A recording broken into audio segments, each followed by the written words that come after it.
A reading from the Principles of the Third Order of the Society of St. Francis, Day 4. When St. Francis encouraged the formation of the Third Order, he recognised that many are called to serve God in the spirit of poverty, chastity and obedience in everyday life, rather than in a literal acceptance of these principles as in the vows of the brothers and sisters of the First and Second Orders. The rule of the Third Order is intended to enable the duties and conditions of daily living to be carried out in this spirit. What does it mean to live in a spirit of poverty and chastity and obedience in our everyday lives?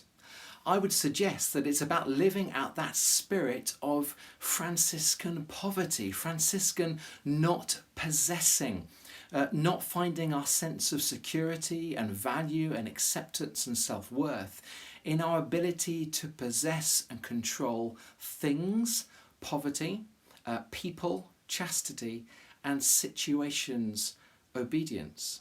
You see, this kind of poverty is not about not having things in our lives. It's about not possessing them and letting them possess us. This kind of chastity is not about not being in relationships. It's not about celibacy. It's not about not having people in our lives.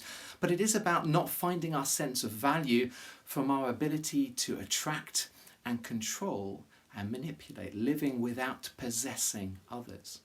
This kind of obedience is not about blindly doing what we're told. It's about that much more radical commitment to deep and constant listening. Listening to ourselves, listening to others, listening to God, listening to all creation. Listening, knowing that actually deep down what is good for me is good for you, is good for all creation.